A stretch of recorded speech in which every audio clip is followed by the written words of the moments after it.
Isang pinagpalang umaga po sa inyong lahat at ito na po yung aking video na ilalabas para po mapagsalita po sa inyo na hindi lang po one-sided ang ibang tao, kundi mapainggan din po kung ano po yung side ko po. So ito po yung sinulat ko, hindi ko po siya pinagawa kahit kanino, kumbaga ako lang po ang gumawa nito, sinapuso at sinaisip ko po. So umpisa ko na po. Magpalang araw po sa lahat, hindi ko po alam kung paano ko po mag-uumpisa dahil sa nararamdaman ko po ngayon. Alam ko po na kailangan ko na din magsalita dahil sa mga kaguluhan na nangyayari para po sa ikatatahimik ng lahat. Una po, nagpapasalamat ako sa mga Lastas family na may tuturing kong tahanan sa loob ng 5 taon. Sa inyo pong lahat, maraming salamat po. Hindi ko na po kayang isa-isahin, taos puso po ako nagpapasalamat sa inyong buong family dahil tinulungan niyo po ako, hindi ko po kayo malilimutan. Yung dadalhin ko hanggang sa hukay at sa taong nagmamahal sa akin at tumulong sa akin, nandito po kayo lahat sa puso ko. Mga ninong, ninang na naging bahagi ng buhay ko at nakasama at sumubaybay sa akin ng 5 taon na nandyan po kayo. Nandyan po ako sa mga Lastas family. At sa lahat po ng mga taong nagmamahal sa akin, Ninong Stephen, Tito Bong, Nanay Vanessa, Ninong Jororen, Tita Dokora ng Saudi, Ninang Jovizan, Lolo Ading, Ninang Julie, Tita Ethel, Ninong Rexhan, especially si Ate MJ, at si Tita Lynn Kembao, at sa lahat po ng ninang at ninong na hindi ko po kayo malilimutan. Hindi ko po kayo kaya isa-isahin, lahat po ng binigay niyo sa pagmamahal. Hindi ko po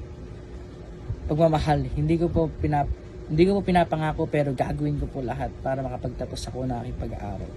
Hindi ko po kayo kayang biguin. Maraming salamat po. Mahal ko po kayong lahat. Kahit saan man po akong parting, hindi ko po malilimutan ang mga kabutihan ng puso nyo at pagmamahal sa akin. Sa pag-alis ko po sa mga Lastas, alam ko po na hindi na sana ito dapat pang sabihin. Ang dahilan po ng pag-alis ko doon, opo, kasalanan ko na hindi ako nagsabi na ang totoo na hindi na ako babalik. At ang paalam ko po ay magbabakasyon ng 3 araw dahil pag sinabi ko po na hindi na ako babalik, alam ko po na hindi nila ako papayagan. At natakot po ako na makarinig ulit ng masasakit na salita. Kaya po naisip ko na sabihin na magbabakasyon na lang po ako. Makalaya ko. Hirap na po ang kalooban ko sa mga pangyayari sa gabi. Nakakatulugan ko na lang po ang pag-iyak at pagdarasal kasi tingin sa Diyos ko lang nasasabi ang sakit ng loob na tinatanong ko ang Diyos bakit nagbago ang lahat nang nasaan na yung taong kumukuha sa akin at nagmahal. Bakit napalitan ng iba? Hinahanap ko po yung dating masaya at mabait na tao. Sabi ko, Diyos ko, nasaan na po yung taong pinakilala mo sa akin? Bakit iba na siya ngayon? Yung sampal, palo ng stick, palo ng sinturon, yung amba na babalagbagin ako ng bag, at ang amba na kung ano meron bagay pag galit siya ay makakatikim ako sa kanya. Kaya po yun yung tiniis. Dahil alam ko part po ng pagdidisiplina niya yun sa akin.